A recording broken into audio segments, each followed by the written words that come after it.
G'day YouTube, Warbles on a lot here with a bit of an urgent news update. You see, the entire F-35 Joint Strike Fighter fleet belonging to ANZUS, Australia, New Zealand, United States, has been grounded. The F-35 Joint Strike Fighter has been grounded for the following reason. The cartridge activated devices in the ejection seats have been found to be not reliable after the US Air Force did a time maintenance check on some of the first ones that they got, and they found one that was no good. And they did that because 2 months ago they found one that was no good in, I think it was a T-38. That's one of the jet trainers. And then they've since then grounded 276 of the 500 T-38s and T6 Texan 2, that's the turboprop trainers. There's 500 in their training fleet, half or slightly more than half grounded. Then they checked out the F-35s and they found one dud in them as well, so they've grounded that whole fleet. They've also grounded pending inspection for an undetermined period, so they don't know how many, rather they don't know how long the delay is going to be before they get them all tested and replace the ones that are faulty and can certify that the ones that are in service are fit for service. But every F-18, every F-18A, F-18B, F-18C, that's all the Hornets. Australia used to have F-A-18s. I think we've all got them all in storage now because they had zero capacity to absorb gunfire in their tail parts. They had a fuel tank between the hot sections of the engines, and they didn't have duplicated left to right stabilator controls. All sorts of reasons why the A model Hornets were just no bloody good at all. That's why they brought out the Hornet, but all the F-18D Hornets, Super Hornets, they're all grounded, as are the F-18 F-5 reconnaissance Growlers. So what that means is that the air superiority F-35s, the air combat F-35s, and the ground attack F-35s, and the navalised versions with the vertical takeoff and landing, they're all bloody grounded. Because this cartridge activated device, what it does is when you tell the aeroplane that you want a zero altitude, zero airspeed ejection, or you might be going twice the speed of sound, a pyrotechnic charge goes off, and from what I can understand, it blows gas down a selection of tubes, and when the gas gets to the other end of a tube of a particular dimension and a particular length, the time it takes in the different tubes affects the timing of the entire ejection sequence. So the CAD goes off, and first the canopy breaker or the canopy ejector is activated, and then the pilot restraints are activated to pull your head back into the seat rest, pull your arms in so that you don't lose an arm to the slipstream, pull your legs in so they don't get torn off at the knees or the hip sockets. Then it fires the pyrotechnic charge that initiates the seat coming off the bottom of the rail. Then it lights the rocket that powers it up into its ascent. Then it fires the drogue chute. Then it waits a predetermined time so that you go up 600 feet and turn around, and as you're going up, it fires the seat parachute to slow you down and pull you over and put you back in a correct trajectory. Then it sort of simultaneously opens your seatbelt, kicks you out of the seat and fires your parachute. So you get a parachute while the seat falls to the ground, and yeah, you can eject while sitting in the parking lot.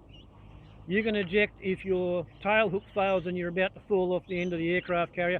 You can eject at zero airspeed, zero altitude, and it's all down to the cunningness of this CAD, cartridge activation device. Without it, you can't eject. So therefore, all of those aeroplanes that have got the suspect CADs are grounded until further notice. And you might note, take note of, observe the fact that 3 weeks ago, the Chinese started kicking up a hell of a stink because, you can't send Nancy Pelosi second in line. If Biden dies and Harris dies, Pelosi is president because she's Speaker of the House. You can't send her to the rebellious Chinese province of Formosa because that's rude. If you do that, there will be serious consequences. My suspicion is the Chinamen have got a bug on the complaints desk telephone at the Martin Baker factory in England where the bloody seats are made for all of them aeroplanes. So yeah, NATO's got no F-35s. Nobody who operates F-35s has got any. And it means that there's no combat air patrol currently functional over the entire US Pacific Fleet, or at Okinawa, or Japan, or Guam, or Honolulu. Nancy Pelosi's gone over there and poked the fucking bear, and she hasn't even got a bloody cap gun. The Chinamen can kick up as much of a shit fight as they feel like, because the entire American logistical supply is currently focused on Ukrainistan. Now, where am I getting all this information from? I'm getting it from a channel called Ward Carroll, W-A-R-D with a capital W, new word, Carroll with a capital C, double R, and a double L. Ward Carroll. He's F-14 Tomcat driver, retired from the US Navy. Has a very good channel. It monitors what's going on with American and international military spec aviation. And in an unusual step, I'm going to actually go inside and put his video. It's only 5 minutes. I'm going to put it on my mobile phone and I'll collect some edited high points because I think this is a really, really big story. It's currently 5 minutes to 4 and I've been listening to the ABC Radio National News Bulletins all day ever since 7:30 when I first noticed Ward Carroll saying that ANZUS and NATO have no lightnings. The Lockheed Lightning fails again. Yeah, let's go and see, eh? My conjecture is that because this is already out there on YouTube, I'm probably not going to get hung, drawn and quartered for contravening a D notice, partly because the D notice system no longer exists. Once upon a time, journalists could get in a big heap of shit for publishing anything that the Department of Defence didn't want you to know about. But it's on the YouTube. All I'm doing is relaying public information. So say I. Okay.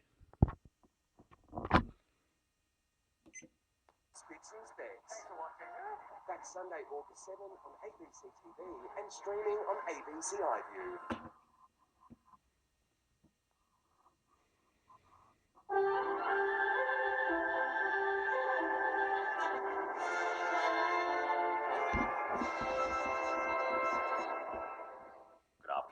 Story with ABC News. A senior government bureaucrat says she was nervous about former Deputy Premier John Barilaro's candidacy for the New York trade job. Investment New South Wales CEO Amy Brown is being grilled for a second time at a parliamentary inquiry looking into the recruitment process to appoint Mr Barilaro to the role, which he has since withdrawn from.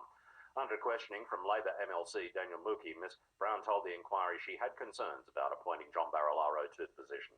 He basically expressed that there may be some sensitivity of the government appointing John Barilaro. I was nervous about it. Why were you nervous? Because he had some history with New South Wales government that may make it difficult for him to take up the role without media and public controversy. Meanwhile, State Opposition Leader Chris Minns says the Premier made the right decision by accepting Deputy Liberal Leader Stuart Ayres' resignation. The Premier this morning revealed Mr Ayres would resign from his portfolios and leadership position after an inquiry raised concerns about his conduct into the appointment of John Barilaro. Chris Minns says the resignation is in the public interest. There is clear evidence that Mr Ayres misled the New South Wales Parliament and was far from the arm's length distance from the appointment of Mr Barilaro to this New York position. The Greens have agreed to support Labor's 43% emissions reduction target. Isaac Maruzi reports from Canberra. The Greens' support is crucial to the climate bill legislating the government's 2030 emissions reduction target, with Labor needing the party to get it through the Senate. Greens leader Adam Bandt was initially calling for a 75% reduction target, but says critical changes have been made to the bill. Ensuring that the target can be ratcheted up over time, and that it's now Dutton-proofed with a genuine floor, which means the target cannot go backwards. Prime Minister Anthony Albanese welcomed the Greens' support. Very confident that it will be passed through the House of Representatives and through the Senate. Other changes include requirements that government agencies need to take climate targets into account when making funding decisions. The Prime Minister has dismissed criticism of former Labor Minister Stephen Smith's ability to lead a review of the Australian Defence Force. Mr Smith will conduct the first review of its kind in a decade alongside former Defence Chief Angus Houston. His appointment is controversial within some ADF ranks, given he outlined budget cuts when he was in office. The federal opposition has also criticised the appointment, but Anthony Albanese says he's the best candidate for the job. Stephen's experience as both Defence Minister and also as Foreign Minister, but also what he has done in post-political life, puts him in very good stead. The US House of Representatives Speaker Nancy Pelosi says her visit to Taiwan is to make it unequivocally clear that the United States will not abandon the island. In a meeting with the President Tsai Ing-wen, Ms Pelosi has praised Taiwan as an island of resilience in the world. China, which views Taiwan as its own, has condemned the visit and summoned the US ambassador in protest. Ms Pelosi says that would not stop representatives from other countries visiting. I just hope that it's really clear that while China has stood in the way of Taiwan participating and going to certain meetings, that they understand that they will not stand in the way of people coming to Taiwan. People in the US state of Kansas have voted to maintain the constitutional right to abortion, the BBC's Nomia Iqbal reports. This is the first state in the US to deliver a verdict on how they feel about abortion rights after the fall of Roe v. Wade. Kansas is Republican-controlled and is surrounded by other states that have moved to ban abortion. There's been a record turnout and activists on both sides flew here to campaign. In a victory for pro-choice groups, projections suggest that people have voted by more than 60% to keep in place the constitutional right for women to access abortion up to 22 weeks into a pregnancy. A cargo vessel transporting 26,000 tonnes of grain out of the port of Odessa in Ukraine faces a crucial inspection today in Turkish waters. It's the first ship to have sailed from a Ukrainian-controlled port since Russia invaded the country in February. It's due to be checked for prohibited goods in a joint operation involving Russian, Ukrainian, Turkish and UN officials. Earlier, Ukraine's President Volodymyr Zelensky hailed the arrival as a major step in unblocking his nation's ports. The weather for the remainder of the afternoon, a few showers across the south, mainly about the western slopes of Righto, there you go. We talked about Nancy Pelosi. We talked about the Australian Defence Force being reviewed at a political level by an independent reviewer who used to be a politician. We talked about political scandals and corruption and incompetence. But what we did not talk about was this. F-35s grounded. 99,000 views 13 hours ago, 6,300 likes. Air Force has grounded its F-35As for an undetermined period of time over concerns that faulty explosive cartridges in the ejection seats, called cartridge actuator devices or CADs, could prevent pilots from ejecting in the event of an emergency. A CAD generates high gas pressure to ignite other CADs through striker pins to operate mechanical linkages to effect a safe ejection. CADs are used for a number of functions in the ejection sequence. They retract the aviator's body and legs back into a safe ejection position. They blow off the canopy shell or fracture the canopy polycarb in the case of a through the canopy ejection like in the AV-8B Harrier. They ignite the ballistic ejection charge and sustain a rocket motor under the seat. They time the delays between the cockpits in the case of dual ejections and between seat functions. They eject the stabilizing drogue parachute. They separate the aviator from the seat, and they discharge and spread the main parachute. CADs provide the forces in a modern 0-0 ejection seat, meaning you can eject from an airplane that's sitting still on a runway or a flight deck. The CAD program is run for all the services by the Naval Surface Warfare Center's Indian Head Division, down in southern Maryland. The CAD problem with the F-35As were discovered after the Air Force conducted what it calls a time compliance technical directive on July 19th to inspect all of the cartridges on the ejection seats within 90 days. The service released a statement that said, out of an abundance of caution, Air Combat Command units will execute a stand-down to expedite the inspection process. Based on the data gathered from those inspections, ACC will make a determination to resume operations. Hundreds of other aircraft across the Air Force, Navy, and Marines have also been grounded as a result of these concerns. After initially grounding all of the T-38 Talons and T-6 Texan II operations, the 19th Air Force contacted Martin Baker and narrowed the number of aircraft affected. In a statement, the Air Force said, at this time, we suspect that approximately 203 T-38 and 76 T-6 aircraft may be affected by this issue. This number represents approximately 40% of our T-38 fleet and 15% of our T-6 fleet, and includes aircraft at each of our undergraduate pilot training bases as well as NAS Pensacola, end quote. Beyond the training command, the issue also affects F-18 B, C, and D Hornets, F-18 E and F Super Hornets, EA-18G Growlers, T-45 Goshawks, and F-5 Tiger II training aircraft. The 19th Air Force Commander, Major General Craig Willis, said, our primary concern is the safety of our airmen, and it is imperative that they have confidence in our equipment. We will not return aircraft affected by this issue to the flying schedule until we're confident that their escape systems are fully functional. Now, there's also some confusion created by a statement made by Martin Baker, the manufacturer of the seats in question. In a statement released by Steve Roberts, the company's head of business development, he said, during a routine maintenance inspection at Hill Air Force Base in April of 22, an anomaly was discovered with one of the seat cartridge actuated device in the F-35 seat. This was quickly traced back to a gap in the manufacturing process, which was addressed and changed. The F-35 program introduced a one-time directive to inspect this CAD on all seats in order to return the F-35 aircraft to flight. Robert's statement goes on to say this issue was found to be unique to this particular CAD part number and unique to the F-35. Martin Baker has been providing the primes and multiple government agencies with supporting data to prove that all other aircraft may be excluded.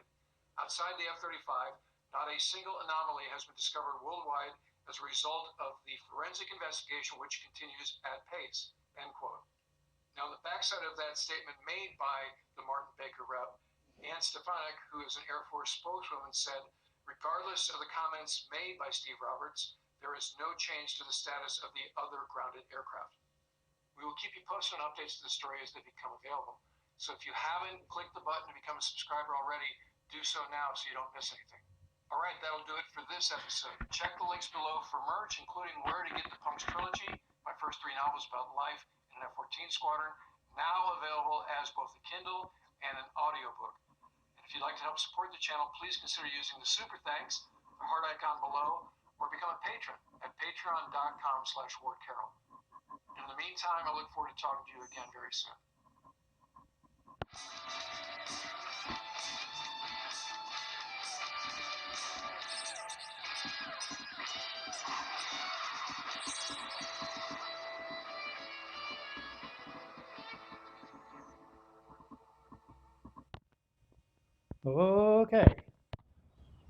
Okay. So there you go. You now know as much as I do. And what I know, assuming that Ward Carroll knows what he's talking about, and in my experience he does. He's a very high-grade military aviation journalist specialising in US and international events. YouTube journalist. As you can see, he's pushing his channel, he's selling his merch, he's doing all the right things. He's got a Patreon page. He's not like me. Never been monetised running off 2 mobile phones. This one that I'm filming on, and the other one that I watch and upload from. No, he's a proper YouTube serious journalist, and what he says to me, and I've shown you him saying it, and I hope he regards imitation as the sincerest form of flattery, and that's why I put his whole bloody video on, tacked onto the bottom of my video. What he says is there are no F-35 Lockheed Lightnings. There are no, and it wasn't F-18As, because they're all shit cans, because they're Hornets. It's the Super Hornets. and the Growlers. The two-seaters with their electronic packages. That's what they haven't got. Plus a whole lot of training planes. They're all unserviceable. As the Imperial Forces used to put it, the US fighters are US, old boy. And sadly for Australia, all we've got are some superannuated F-18D Super Hornets. I think that's what they are. And the 75 Lockheed Lightnings bought at an enormous cost, as far as I'm aware, $150 million each. That's with a 20 years spares and maintenance pack and upgrading the runways and special hangars and all the gear and shit, but it's still $150 million that per each for 75 of them. You know what it costs to buy a brand new Sopwith Camel? Scratch built from plans, all bright and shiny, with a brand new 110 Gnome rotary engine, freshly manufactured, which they were rated 110 horsepower, but they actually made closer to 140, 150 in real life. And 2 freshly manufactured air lightened Vickers guns, $500,000 for a Sopwith Camel. Now admittedly a Sopwith Camel had a problem. If you did a hard landing, and if you failed to report the hard landing, and if the mechanics failed to inspect the centre section bracing wires from the top of the centre section struts, they got to carry the entire weight of the aeroplane when you thumped it on the ground. And if those wires got stretched, then next time you pulled high G, the stretched wires would allow the centre section struts to lift up, and they were in sockets that deep, and there was nothing to pin the wood into the metal socket. And if those struts come out of the sockets, the whole top wing would move forward, your centre of gravity would move back, and the Sopwith Camel had a rear centre of gravity deliberately with malice aforethought, so that you could take off with a full fuel tank, and you'd have to use almost full forward stick to fly straight and level. And if you relax pressure on the stick, it would immediately come up into a loop. It's to make it hard to shoot down. By the time you'd burned off 3/4 of your fuel and you were ready to land, it was back in trim for a landing, and everything would be pretty easy if you knew what you were doing. So we could have bought 22,500 Sopwith Camels for the same price as 75 Lockheed Lightning F-35 little turds, which is what the Australian test pilots on the program and the acceptance flying call them. They call them little turds for various reasons, like if you didn't open the weapons bays to cool down the avionics, all your avionics cooked on any day that was hotter than 35 degrees, and this is fucking Australia in global warming. You lost all your stealth capabilities. The other fun fact is if you weigh less than 70 kilograms, and I weigh 68.5, 67.5, saw it on the scale today. If you weigh under 70 kilograms, the weight of the magic helmet that allows you to look down and magically see through the floor of the aeroplane via cameras on the outside piped up into your hat, the weight of the hat will break your friggin' neck when you try to eject. And that was before the ejection seat went wrong. I really think if we had had 22,500 Sopwith Camels stationed across and around Australia, the Chinese would be a bit bloody leery, because they could nearly run out of anti-aircraft rockets trying to shoot down 22,500 Camels. 22,500 Camels, if you put pins through those centre section struts, they don't have a weak point then. Sure, you can shoot them down if you can hit them, but by Christ, a camel can move pretty remarkably actively. Helicopters are good at nap of the earth flying. You want to read some accounts of what people did in their camels. Anyway, that's the news of the day. Nancy Pelosi has been staked out like a fucking goat for the Lions. because she was too stupid to listen to the Pentagon when they said, don't go there, don't go there, please Nancy, please don't go and annoy the Chinaman. Because she's a politician, they probably didn't tell her that there's no combat air patrol over the US Pacific Fleet. The US can't field an air superiority fighter or a ground attack fighter or a fucking naval carrier fighter because all the F-35s are grounded. Unless you can find kamikaze pilots who are prepared to go out there and fly, and if the engine fails or anything else happens, they can't eject. They have to ride the burning shitbox down to the ground because they can't eject. That's why they've grounded them. Nobody wants to put an American or an Australian pilot, I think Japan's got them as well. Or maybe it's only us and the Yanks, I don't know. I don't pay that much attention to military stuff because why would I? I'm a pacifist. I pay attention to aviation technology, but not the military minutiae. Anyway, I've probably made the video run too long, but there it is. That's what you get. It's Warbles on a Lot channel. And I just wanted to do something that's not exclusively focused on me playing with cancer. For the update on that, today was fraction 13 of 35. So I'm a bit past a third the way through the radiotherapy. And yesterday I had fraction 3 of 6 of the chemotherapy. And I'm walking around, but every time I stroke my beard, yeah, it's coming out.